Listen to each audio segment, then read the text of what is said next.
Most people lose arguments before they even open their mouth. Not because they're wrong, but because they don't understand how arguments actually work. After watching countless debates, losing more discussions than I can count, and replaying old conversations in my head for hours, I finally realized something. Winning an argument is not about being the smartest person in the room. It's about knowing how people think. And once you understand that, everything changes.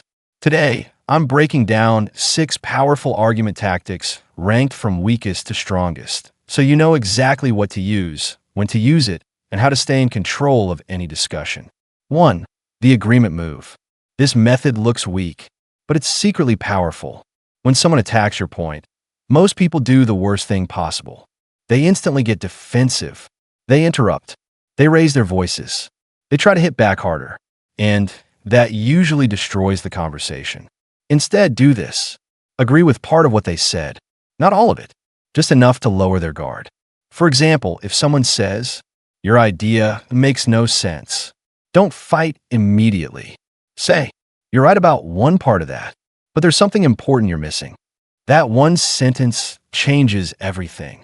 Because now, instead of looking emotional, you look calm. Instead of looking threatened, you look confident. Psychologically, this disarms people. They were expecting resistance, but you gave them cooperation, and that makes them listen. The strongest debaters know this. Sometimes the fastest way to win is to stop acting like you need to fight. 2. The question trap. This is one of the oldest persuasion methods in history, and it still works. Instead of telling someone they're wrong, ask questions that force them to examine their own logic. That's the power of the question trap. Let's say someone says, "People with good grades always become successful." You don't say, "That's stupid." You say, "Do grades automatically mean someone has real-world skills? Do you think success depends only on academics? What about creativity, discipline, and communication?" Now watch what happens. Their certainty starts to crack. Not because you attack them, but because you made them think. And that's what makes this tactic so dangerous. People resist being corrected, but they rarely resist their own conclusions. When someone starts doubting themselves out loud, the argument begins collapsing from the inside, and you didn't even need to raise your voice. 3. The language switch. Most people don't realize this, but one wrong phrase can destroy your whole argument. The words you choose matter more than you think. A small shift in wording can make you sound aggressive or intelligent. For example, don't say, "You're wrong." Say, "That doesn't fully make sense to me." Don't say, "That's ridiculous." Say, "I think there's a major flaw in that reasoning." See the difference? One triggers emotion. The other sounds controlled. And control is persuasive. There's another trick here too. Use language that feels naturally agreeable. Words like clearly, naturally, obviously, of course. These words make your point sound grounded, familiar, and hard to reject.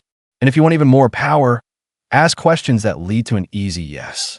Like, wouldn't you agree that results matter more than excuses?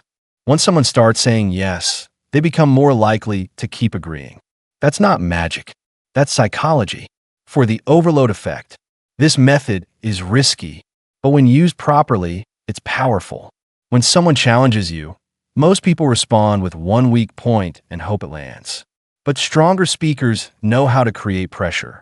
They stack information, examples, facts, patterns, contradictions, consequences, one after another, fast enough that the other person struggles to keep up. For example, that idea already failed in similar situations. The numbers don't support it, the timing is wrong, and even experts in the field warned about the same risk. Now their brain has a problem. They can't respond to everything at once. And when people feel overwhelmed, they often stop responding effectively. This creates the impression that your argument is stronger, more complete, and harder to attack. But here's the secret. You don't use this to sound loud. You use it to sound loaded. Because when your argument feels heavy, people hesitate before stepping into it. 5. The rule of 3. Human brains love structure. And nothing feels more complete than 3 solid points. 1 point feels weak. 2 feels unfinished. 3 feels convincing. That's why this tactic works so well. Whenever you make a point, use 3 reasons. For example, this plan is a bad idea for 3 reasons. It costs too much, the timing is wrong, and the risk is too high. Or, this works because it saves time, reduces mistakes, and improves results. 3 makes you sound prepared. 3 makes you sound organized. 3 makes people feel like you've thought everything through. Even if they don't realize why, it makes your argument feel more complete. That's why strong communicators use it constantly. Not because it sounds fancy, because it works. 6. The silent finisher. This is the most powerful technique on the list, because this is the one that can end an argument completely. Not with shouting, not with drama, but with one calm, perfectly timed line. The silent finisher works when the other person overcommits, contradicts themselves, or says something that clearly destroys their own position. That's when you step in with one sharp sentence. Like, that would be convincing if your own example didn't prove the opposite. Or, interesting. So even your argument depends on exceptions. Or, if that logic were true, you wouldn't be breaking it right now. That's the key. Short, precise, calm, deadly. The best finishing lines don't insult. They expose. They reveal the flaw so clearly that the whole conversation shifts. And once everyone hears that flaw, the argument is basically over. Because the strongest comeback is not the loudest one. It's the one that leaves nothing left to defend. So if you want to become stronger in arguments, stop focusing only on what to say. Start focusing on how people react. That changes everything. Because the moment you understand persuasion, arguments stop feeling random and start feeling predictable. Pick one of these methods and use it in your next discussion.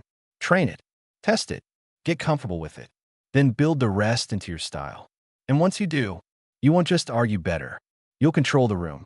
If you want more psychology-based content on persuasion, behavior, and how to read people better, subscribe to MindPsychologyMap, where we don't just study psychology. We map the mind.